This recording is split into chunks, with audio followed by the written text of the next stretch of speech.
আসসালামু আলাইকুম প্রিয় শিক্ষার্থীরা এবং এই মুহূর্তে যারা আমার এই অনলাইন ক্লাসটি দেখছেন সবাইকে আসসালামু আলাইকুম। সুপ্রিয় শিক্ষার্থীরা, আশা করি সবাই ভালো আছো, সুস্থ আছো এবং প্রত্যেকের অবস্থান থেকে নিরাপদে আছো। তোমাদের সবাইকে আহমেদ বাওয়ানী একাডেমির অনলাইন স্কুল ক্লাসে স্বাগতম। এই মুহূর্তে যারা ক্লাসটি দেখছো তারা অবশ্যই মনোযোগ সহকারে ক্লাসটি দেখবে এবং যারা দেখছো না এখন পরবর্তীতে অবশ্যই ক্লাসটি দেখে নেবে। আমার আজকের ক্লাসটি দশম শ্রেণীর শিক্ষার্থীদের জন্য, কিন্তু আমি চাইব নবম এবং দশম উভয় শ্রেণীর শিক্ষার্থীরা আসলে ক্লাসটি দেখবে তোমরা, কারণ দশম শ্রেণীতে আসলে যারা আছো ইতিমধ্যে তোমাদের পুরো বইটা আসলে মোটামুটি কমপ্লিট হয়েছে আমার বিশ্বাস। তো সেই আলোকে আসলে আমি আজকে বীজগণিতের চতুর্থ অধ্যায়ের সূচক এবং লগারিদমের একটি সৃজনশীল নিয়ে আলোচনা করব।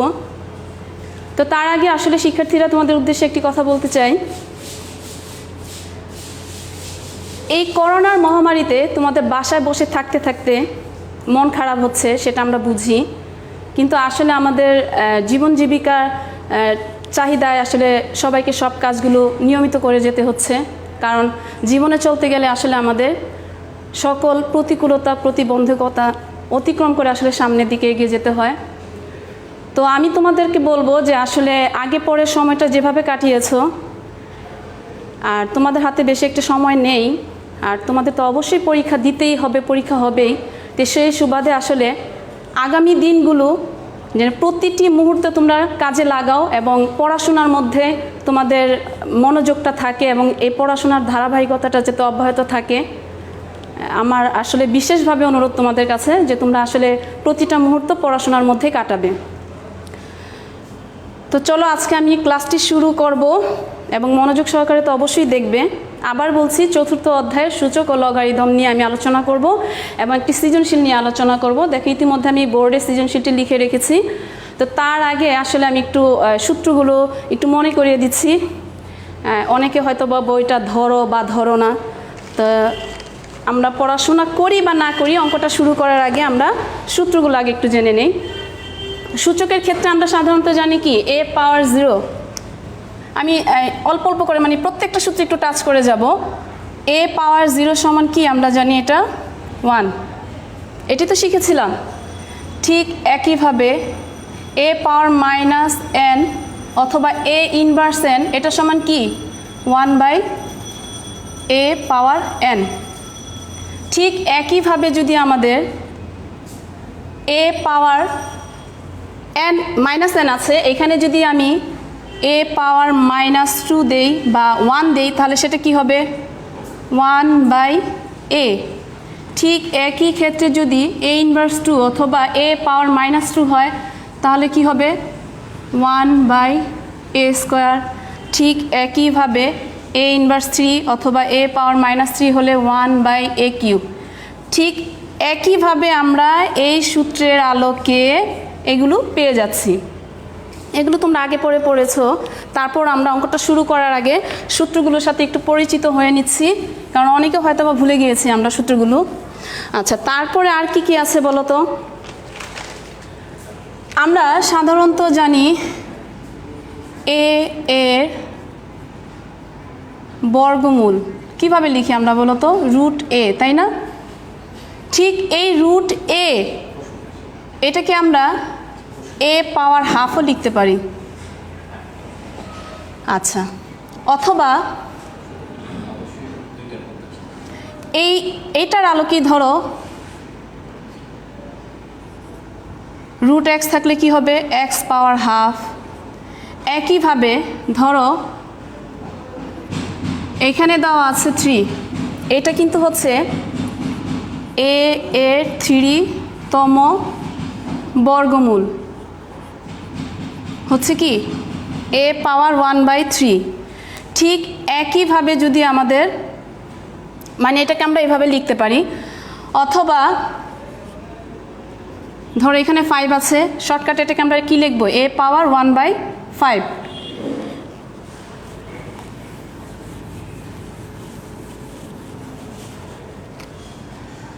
ঠিক একইভাবে ধরো এখানে আছে 3, এখানে আছে 5, এটা কিভাবে লিখবো আমরা? আগে কি পড়েছি, এরকম থাকলে কি হবে, a পাওয়ার 1/3 এটা পড়েছি তাই না? তাহলে যদি এখন এইভাবে থাকে এটাকে আসলে কিভাবে লিখবো, a পাওয়ার এই যে 3টা যে আমাদের এইখানে আছে এটা সমান তো 1/3 তাই না, মানে 3টা হচ্ছে নিচে এবং এর উপরে পাওয়ারটা হচ্ছে কি 5, এটাকে আমরা এইভাবে লিখবো। ঠিক একইভাবে যদি ধরো এখানে থাকে 5, এখানে হচ্ছে পাওয়ার 7, এটাকে কিভাবে লিখবো বলো তো, a পাওয়ার 7/5। ঠিক এইভাবে এগুলো তোমরা আসলে জানো টুকিটাকি, তারপর আমি একটু দেখাচ্ছি।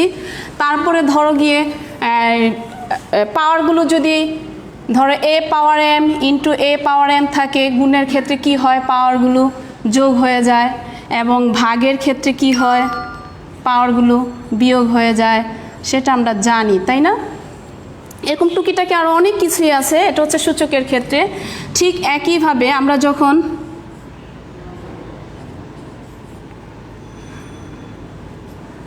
ওয়ানের এ ভিত্তির লগ সমান আমরা জানি কি 0 এবং এর এ ভিত্তির লগ হচ্ছে কি 1। তো এগুলো আসলে আমি সূত্রগুলো আসলে একটু আলোচনা করছি, কারণ আমাদের অঙ্কগুলো করতে গেলে সূত্রগুলো আমরা জানবো এবং এই টপিকের আলোকে তোমাদের আগে পরে আরও 2-3টি ক্লাস আমি নিয়েছিলাম। তো জাস্ট আমি সূত্রগুলো দেখালাম, বাট এগুলো নিয়ে আসলে আরও ডিটেলস আলোচনা করা যায়, এখন ওই আলোচনাতে আমরা যাব না। তো আমরা চলো অঙ্কগুলো শুরু করি। এই ধরনের আরও অনেকগুলো সূত্রই আছে যেগুলো তোমরা আসলে বইগুলো খুললে দেখতে পাবা। আরও যেগুলো আছে সেগুলো আমি যেহেতু এই অঙ্কটা করাবো সেই অঙ্কের মধ্যে পড়বে না, তাই আমি সূত্রগুলো নিয়ে আলোচনা করছি না। তো দেখো আমরা যেটা লিখেছি বোর্ডে, এ সমান দেওয়া আছে কি 4 পাওয়ার 2 p প্লাস 1 এবং b এর মান দেওয়া আছে, c এর মান দেওয়া আছে, d এর মান দেওয়া আছে। এখানে বলা হয়েছে a ইকুয়াল টু 128 হলে p এর মান নির্ণয় করতে বলা হয়েছে। আচ্ছা, তাহলে আমরা একের ক নাম্বারটা যখন করতে যাব কিভাবে করব, আসলে প্রথমে লিখব দেওয়া আছে, কি দেওয়া আছে আমাদের,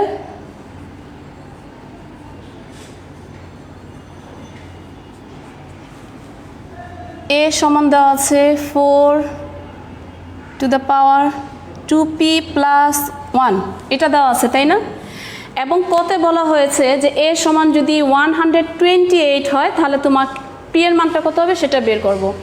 তাহলে আমরা লিখতে পারি আবার, কেন, কারণ a সমান আমাদের আসলে দেওয়া আছে 128, এটা হচ্ছে আমাদের ক নাম্বারের প্রশ্ন, কিন্তু উদ্দীপকেতে আমাদের এর একটা মান দেওয়া আছে তাই না? এর মানটা হচ্ছে কি 4 two the power 2p plus 1 equal to 128। এটা হচ্ছে আমরা এর মানটা বসালাম, উদ্দীপকে যে এর মানটা দেওয়া আছে সেই এর মানটা আমরা বসালাম। আচ্ছা, এখন এটাকে আমরা কিভাবে করব, আমাদের তো p এর মান বের করতে হবে তাই না? আমরা এই 4কে কি 2 স্কোয়ার লিখতে পারি, 2 স্কোয়ার লিখতে পারি, কারণ 2 ইন্টু 2 গুণ করে দিলে 4 হয়। আচ্ছা, এবং 128কে পাশে আমরা লসাগু করি, দেখো 2 দিয়ে কতবার যাবে 4,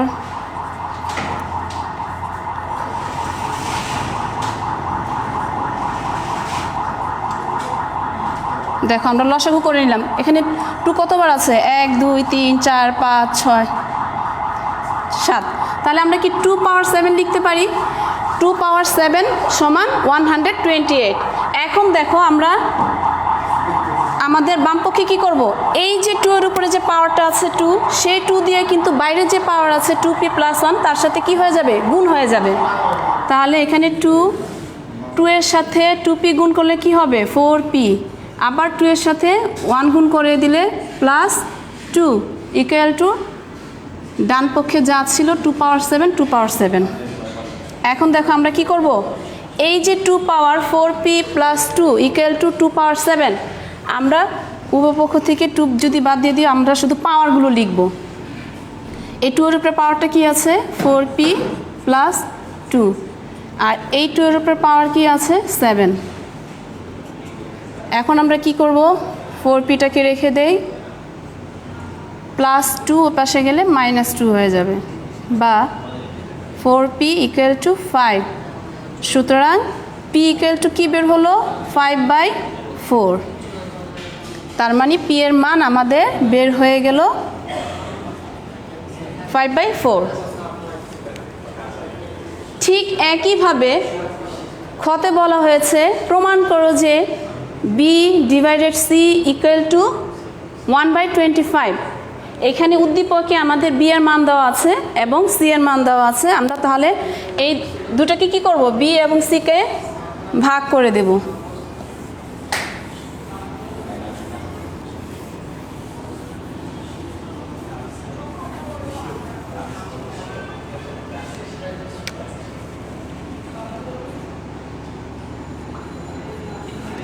আচ্ছা, কি লিখবো এখন আমরা, যেহেতু এখানে বি এবং সি নিয়ে আমাদের কাজ করতে হবে।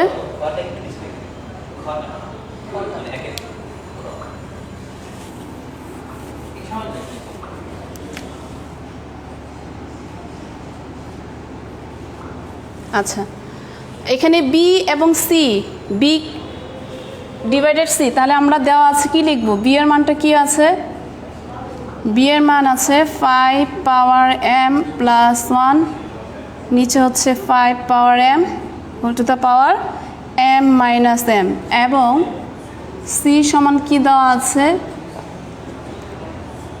25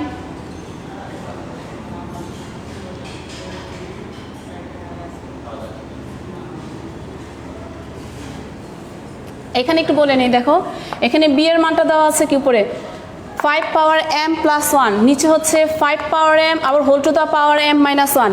এইখানে কিন্তু এই যে পাওয়ার m এবং তার বাহিরে আবার পাওয়ার আছে কি m মাইনাস 1, আমরা এই m দিয়ে এই m মাইনাস 1কে কিন্তু গুণ করে দিতে হবে। সেটা আমরা এখন যখন এই যে করতে যাব, এখন আমরা এটা কি লিখবো, যেহেতু প্রমাণ করতে বলা হয়েছে তাহলে আমরা বাম পক্ষ লিখে নেব।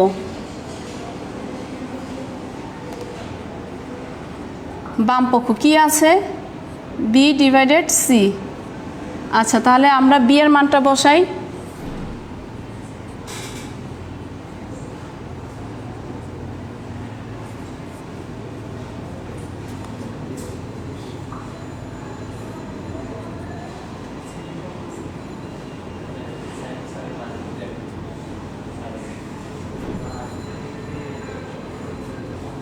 আচ্ছা এখন দেখো প্রথম পার্টটা আমরা কি করব, উপরে আছে m পাওয়ার 5 পাওয়ার m প্লাস 1, এটাকে আসলে আমরা কিছুই করব না, যেভাবে আছে সেভাবে রেখে দিয়েছি। আর নিচে হচ্ছে কি 5 পাওয়ার m আবার বাহিরে হচ্ছে whole to the power m minus 1, তার মানে আমাদের এই পাওয়ার m এর সাথে এই m মাইনাস 1 গুণ করে দেব। তো m এর সাথে m গুণ করলে কি হবে m স্কোয়ার, তারপরে মাইনাস আছে মাইনাস দেব, m এর সাথে 1 গুণ করলে m হবে, কারণ যে কোনো পূর্ণ সংখ্যাকে 1 দ্বারা গুণ করলে সেই সংখ্যাটাই হয় আসলে। তারপর হচ্ছে ভাগ, এখানে 25 আছে তাই না, 25 আছে, 25কে আমরা কি লিখতে পারি 5 স্কোয়ার লিখতে পারি, 5 স্কোয়ার মানে তো হচ্ছে 5 × 5, তার মানে 25কে আমরা 5 স্কোয়ার লিখতে পারি। 5 স্কোয়ার লিখলাম এবং পাওয়ার আছে কি m প্লাস 1 লিখে দিলাম। আচ্ছা, নিচে দেখো তো কি আছে 5 পাওয়ার m মাইনাস 1 আবার whole to the power m plus 1, এটা কিন্তু একটা সূত্রের মতো যাচ্ছে তাই না, কারণ এই যে পাওয়ার m মাইনাস 1 আর হচ্ছে পাওয়ার m প্লাস 1, আমরা যদি a চিন্তা করি mটাকে a এবং 1টাকে b, তাহলে a minus b into a plus b, সূত্রটা হচ্ছে কি a square minus b square. তার মানে আমরা কি লিখতে পারি 5 power m minus 1 into m plus 1 কি লেখা যায় m স্কোয়ার মাইনাস 1 স্কোয়ার, তাই না, এটা লেখা যায়। আচ্ছা, এখন আমরা এতটুকুর মধ্যে চিন্তা করি তো ভাগ কি আছে সেটা পরে দেখব। এইখানে আছে 5 পাওয়ার m প্লাস 1, নিচে আছে 5 power m square minus m। আমি কিন্তু অঙ্কের শুরুতেই আমি দু একটা সূত্র নিয়ে আলোচনা করেছিলাম যে ভাগ আকারে যখন থাকবে তখন পাওয়ারগুলো কি হয়ে যায় বিয়োগ হয়ে যায়। তো এইখান থেকে আমি এই যে 5 পাওয়ার এত 5 পাওয়ার এত আমি 5 লিখব, যেহেতু পাওয়ারটা ভাগ আকারে আছে তাহলে আমরা কি করে দিব বিয়োগ করে দিব, তাই না। প্রথমে পাওয়ারটা আছে কি m প্লাস 1, এরপর চিহ্নটা হবে কি মাইনাস m স্কোয়ার, এই মাইনাসের সাথে মাইনাস গুণ করে দিলে কি হবে প্লাস m। আমি আবার বলছি 5 power m plus 1 5 power m square minus m, আমি 5 লিখেছি যেহেতু এটা ভাগ আকারে আছে তাই বিয়োগ হয়ে যাচ্ছে। তো প্রথম 5-এর পাওয়ার হচ্ছে m+1 লিখেছি, তারপরে মাইনাস নিচের পাওয়ারটা লিখব m²। এই মাইনাসের সাথে মাইনাস গুণ করে দিলে কি হয়ে যাবে প্লাস m, তারপরে এটা যা আছে ভাগ তাই লিখলাম। এখানে একটু কাজ করে নিতে হবে কি সেটা, এই যে 5-এর উপরে স্কোয়ার এটা একটা পাওয়ার, আবার whole to the power m+1 এটা একটা পাওয়ার, তার মানে এই পাওয়ার 2 এর সাথে আমাদের এই পাওয়ার m+1 গুণ হয়ে যাবে। তাহলে আমরা কি লিখব 5 পাওয়ার 2 এর সাথে m গুণ করে দিলে 2m প্লাস 2 এর সাথে 1 গুণ করলে 2, আর নিচে হচ্ছে কি 5 পাওয়ার m² মাইনাস 1, কারণ 1-এর উপরে স্কোয়ার যাই থাক 1ই হবে।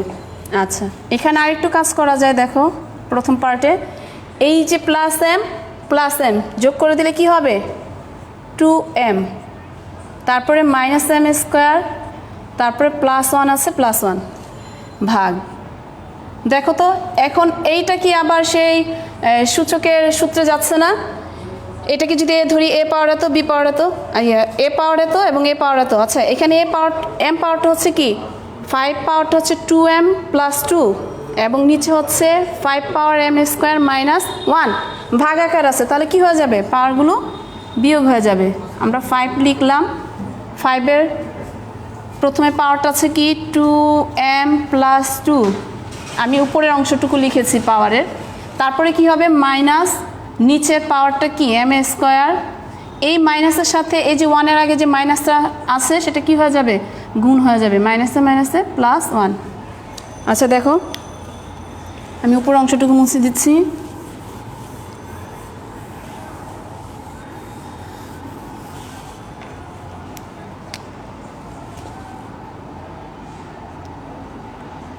প্রথম অংশটুকু যেভাবে আছে সেভাবে লিখব এখন। তারপরে কি হচ্ছে ভাগ 5 2m মাইনাস m², এই যে +2 +1 যোগ করে দিলে কি হয় 3। তোমরা কিন্তু অনেকেই পাওয়ারটা যে লিখো সেটা কিন্তু দেখা যায় যে এইভাবে লিখে ফেলো, যে 5-এর উপরে পাওয়ার হচ্ছে 2m মাইনাস m² +1, এটা এমনভাবে লিখো যে মনে হয় 5 × 2m মাইনাস m² +1, কিন্তু সূচক এবং লগারিদমের ক্ষেত্রে, বিশেষ করে সূচকের ক্ষেত্রে এভাবে লিখলে কিন্তু অঙ্কেতে নাম্বার তো দূরের কথা, মানে কি বলবো 0 দিতেও কষ্ট হবে। এই ভুলগুলো আসলে তোমরা সূচকের ক্ষেত্রে করে থাকো। আচ্ছা যাই হোক, এখানে তো ইজিলি দেখা যাচ্ছে 5 পাওয়ার এত ডিভাইডেড 5 পাওয়ার এত, তার মানে ভাগ থাকলে কি হয় পাওয়ারগুলো বিয়োগ হয়ে যায়। তাহলে আমরা 5 লিখব, লিখে 2m মাইনাস m² +1 প্রথম পাওয়ারটা লিখলাম, যেহেতু ভাগ আছে তাই কি হবে মাইনাস। চাইলে তোমরা একটু ব্র্যাকেট দিয়ে দ্বিতীয়র যে পাওয়ারটা আছে সেটা ওইভাবে করে নিতে পারো বা সরাসরিও করতে পারো, সেটা তোমাদের ইচ্ছা। তো মাইনাস 2m, এই মাইনাসের সাথে মাইনাস গুণ করে দিলে কি হবে মাইনাসে মাইনাসে প্লাস m², ঠিক একইভাবে মাইনাসের সাথে প্লাস গুণ করলে কি হয় প্লাসে মাইনাসে -3, গুড। এখন দেখো তো +2m -2m কাটা যাচ্ছে, কারণ দুইটা +2m মানে কি তোমার কাছে 2 টাকাই ধরা আছে, আবার মাইনাস করে দিচ্ছ সেই 2m, তার মানে আবার 2 টাকা দিয়ে দিচ্ছ। তাহলে 2 টাকা থেকে 2 টাকা দিয়ে দিলে আসলে কিছুই থাকে না, তার মানে কাটা যাবে, কিন্তু এখানে আমরা কেটে দেখাবো না। ঠিক একইভাবে -m² +m² কাটা যাবে। ঠিক -3 থেকে যদি +1 বাদ দিয়ে দেই তাহলে কি হবে -2 থাকবে, মানে তোমার 3 টাকা ঋণ ছিল, তোমার কাছে 1 টাকা ছিল, 1 টাকা দিয়ে দিয়েছো, তাহলে আর কয় টাকা থাকে ঋণ না, ঠিক আছে। আচ্ছা তার মধ্যে আমি প্রথমে আরেকটি সূত্র নিয়ে আলোচনা করেছিলাম, a ইনভার্স n অথবা a পাওয়ার -n সমান আমাদের কি সূত্রটা জানা আছে 1/a পাওয়ার n, এটা পড়েছি। ঠিক ওই সূত্রের আলোকে এটা কি হচ্ছে বলো তো 1/5², গুড। আর 5² মানে হচ্ছে কি 5 × 5, আর 5 × 5 করে দিলে কি হয় 25। আমাদের ডান পক্ষে কিন্তু এটাই বের করতে বলা হয়েছে এবং আমরা সেটা প্রমাণ করে দেখিয়ে দিলাম। তাহলে এখন আমরা কি লিখব, অবশ্যই লিখব বাম পক্ষ, যেহেতু আমাদের প্রমাণ করতে বলা হয়েছে বাম পক্ষ সমান ডান পক্ষ। প্রমাণিত। গুড। আর শিক্ষার্থীরা, আমি একটা কথা বিশেষভাবে বলতে চাই যে 9-এর আসলে বীজগণিতই দেখবা যে আমরা যখন বীজগণিতের মান নির্ণয় করতে যাই তখন আমাদের ঘনের সূত্র, বর্গের সূত্র, অনেক সূত্র মুখস্থ করতে হয়। আবার সূচক লগারিদমের অনেক সূত্র আছে। তারপরে হচ্ছে তোমার পরিমিতি যখন করতে যাবা তখন ত্রিকোণমিতির 3টা চ্যাপ্টারের জন্য আলাদা আলাদাভাবে সূত্র। তো আমার বিশেষভাবে অনুরোধ থাকবে, তোমরা যদি প্রতিদিন আসলে সূত্রগুলোর জন্য প্রথম পর্যায়ে যে আধা ঘন্টা করে সময় রাখো, আধা ঘন্টা রাখবেন আমি জানি, অন্তত 10 মিনিট করেও যদি দেখো তাহলে কি হবে জানো, যে অনেক সময় দেখা যায় যে তোমরা অঙ্কটা পারো বাট সূত্রটা আসলে কি হবে সেটার জন্য ক্যালকুলেশনটা করতে পারছো না। এই ধরনের প্রবলেমটা কিন্তু হয়ে থাকে ম্যাথের ক্ষেত্রে। তো আমি আশা করব যে প্রতিদিন আসলে আমরা গল্পের বইয়ের মতো করে সূত্রগুলো মানে 10 মিনিট হলেও আমরা প্রতিদিন রিভিশন করব এবং এই কাজটা করা উচিত এবং করে দেখবা, অবশ্যই সেটা ফল তোমরা পাবা। আচ্ছা, তারপরে গ নাম্বারে কি আছে দেখো। আর যে সৃজনশীলটা দেওয়া হয়েছে তোমরা দেখবা বইয়ের আলোকে, বইয়ের অঙ্কের সাথে হুবহু এটা মিল আছে যে d = 4 হলে আমাদের x এর মান নির্ণয় করতে বলা হয়েছে এবং উদ্দীপকে d এর একটা মান দেওয়া আছে। এবং খুব ভালো করে দেখো, এই ধরনের একটা অঙ্ক কিন্তু তোমাদের পাঠ্য বইতে দেওয়া আছে।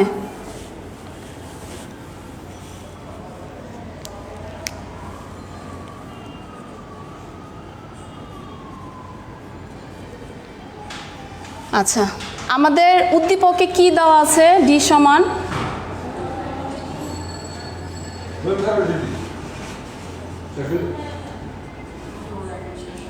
3 পাওয়ার x প্লাস 3 পাওয়ার 1 মাইনাস x, এটা দেওয়া আছে তাই না? কিন্তু আবার আমাদের গ নাম্বার প্রশ্নেতে বলা হয়েছে d = 4। আমরা এখান থেকে x এর মান বের করব। আচ্ছা, কিভাবে করব? আমাদের তো দেওয়াই আছে d এর মান, তো d এর জায়গায় আমরা সেই d এর মানটা বসাই। d এর মানটা হচ্ছে কি 3 পাওয়ার x প্লাস 3 পাওয়ার 1 মাইনাস x = 4।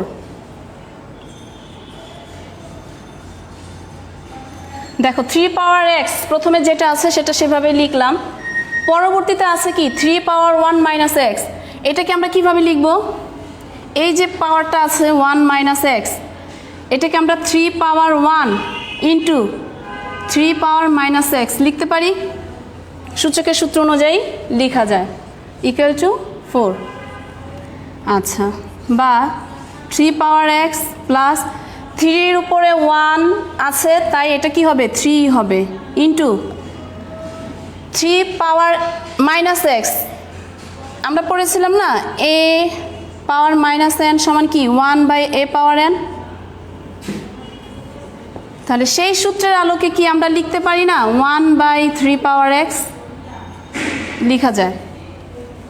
এখন কি করব বলো তো, 3 পাওয়ার x প্লাস এই 3 দিয়ে 1টাকে গুণ করে দেই, তাহলে উপরে হচ্ছে 3, নিচে হচ্ছে 3 পাওয়ার x = 4। এখন আমরা একটু কাজ করব, সেটা হচ্ছে আমরা ধরে নেব আসলে অঙ্কটাকে একটু সহজে করার জন্য।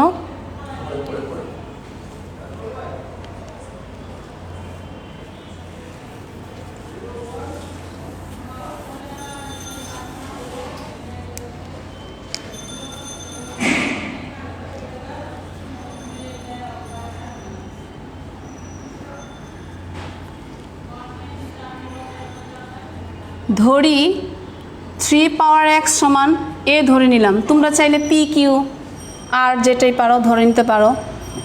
আচ্ছা, তাহলে 3 পাওয়ার x সমান আমি কি ধরেছি a, তাহলে 3 পাওয়ার x সমান a হলে এখানে বসবে a, তারপরে প্লাস প্লাস এই যে উপরে 3 ছিল 3 লিখেছি, কিন্তু 3 পাওয়ার x সমান কি ধরেছি a বসিয়েছি = 4। এখন এটাকে কি করব আমরা বলো তো, লসাগু করব।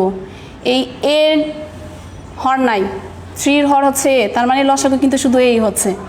এর সাথে a গুণ করে দিব, কারণ এর সাথে a গুণ, কারণ এর তো হর নাই তাই না, তা ভাগ করে দিলে কিন্তু লসাগু আমাদের a ছিল, এর সাথে ধরো সাপোজ এখানে 1 আছে, 1 এর সাথে a ভাগ করে দিলে কি হয় এই তো হবে, এর সাথে গুণ করে দিলাম a², তারপর হচ্ছে প্লাস এর সাথে ভাগ করে দিলে 1 হবে, 1 এর সাথে 3 গুণ করলে 3, এগুলো তোমরা জানো কারণ এগুলো ছোটোবেলা থেকে শিখে আসতেছো।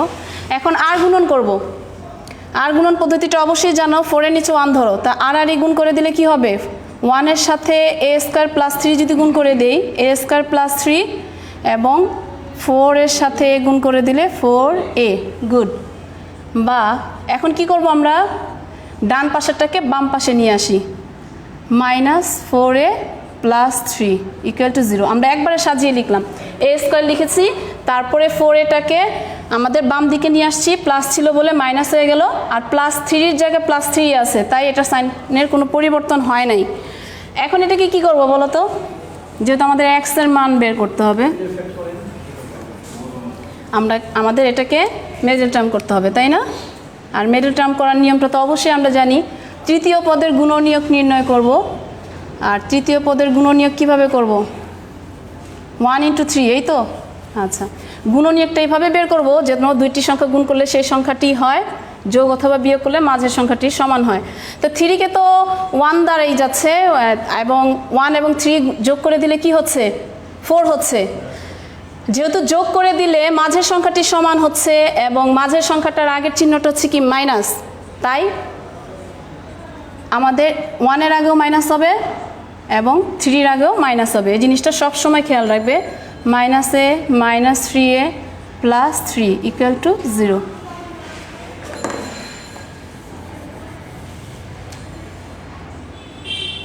প্রথম দুটি পদ থেকে কি কমন যাচ্ছে? এ স্কোয়ার থেকে কমন নিয়ে নিলে থাকছে কি এ মাইনাস, এর সাথে ভাগ করে দিলে কি হবে? 1। তারপরের দুটি পদ থেকে -3 কমন যাচ্ছে, আমি -3 কমন নিয়েছি, থাকছে এ, এবং মাইনাসের সাথে প্লাস অবশ্যই কি হয়ে যাবে? গুণ হয়ে যাবে। -3 সাথে 3 ভাগ করে দিলে কি হবে? 1। গুড। এখন কি কমন যাবে বলো তো? এই প্রথম পদে আছে a-1, দ্বিতীয় পদে আছে a-1, আমরা a-1 কমন নেব। আচ্ছা, প্রথম পদ থেকে a-1 কমন নিয়েছি, তাহলে থাকছে কি? শুধু a। দ্বিতীয় পদ থেকে a-1 কমন নিয়ে নিচ্ছি, থাকছে -3 ইকুয়াল টু 0। আচ্ছা, এখন লিখব, সুতরাং হয় a-1 সমানও 0 হবে, a-3 সমানও 0 হবে। তো প্রথমে আমরা a-1 সমান 0 বসিয়ে আমরা এর মানটা বের করি। -1 ডান দিকে চলে গেল, কি হবে? প্লাস, তাই না? এখন কি করব আমরা? আমাদের তো এক্স এর মান বের করতে হবে, তাই না? আমরা এ বসিয়েছিলাম কিসের পরিবর্তে? 3 পাওয়ার x, সেই 3 পাওয়ার xটা আবার বসিয়ে দিই ইকুয়াল টু 1। আচ্ছা, এখানে আমরা 1 লিখব না। কেন লিখব না? কারণ আমাদের তো এক্স এর মান বের করতে বলা হয়েছে। আমরা এখানে 3 পাওয়ার 0 লিখব, কারণ আমরা একটা সূত্র পড়েছিলাম a পাওয়ার 0 সমান 1। তাহলে 3 পাওয়ার 0 সমান কি? 1। ঠিক একইভাবে ধরো এখানে 3 থাকছে না, এখানে থাকছে ধরো 2 পাওয়ার x, এবং এখানে 1 ছিল, তখন আমরা কি লিখব? 2 পাওয়ার 0, কারণ a পাওয়ার 0 সমান 1 মানে 2 পাওয়ার 0 সমান 1, 3 পাওয়ার 0 সমান 1, 4 পাওয়ার 0 সমান 1। কিন্তু এইটা এখানে মানটা বসাবো যে এখানে আসলে আমাদের আছে কি 3 পাওয়ার x, তাই আমরা 3 পাওয়ার 0 লিখব। যদি এখানে 2 থাকতো 2 পাওয়ার x, তাহলে আমরা এখানে 2 পাওয়ার 0 লিখতাম। তো সুতরাং এখানে কি হচ্ছে? 3 বাদ পাওয়ারগুলো লিখছি, x ইকুয়াল টু 0। ঠিক একইভাবে আমরা এখন কিসের মানটা বসাবো? a-3 ইকুয়াল টু 0 বসাবো।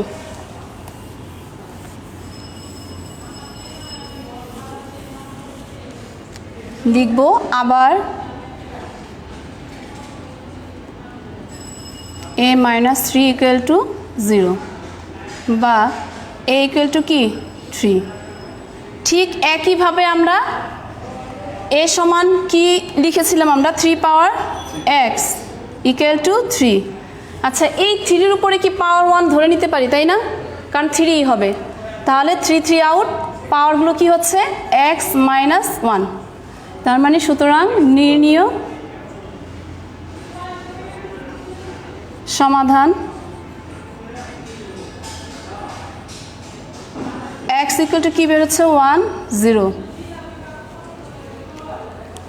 x এর মান বের হয়েছে, দুটি মান বের হয়েছে, তাই না?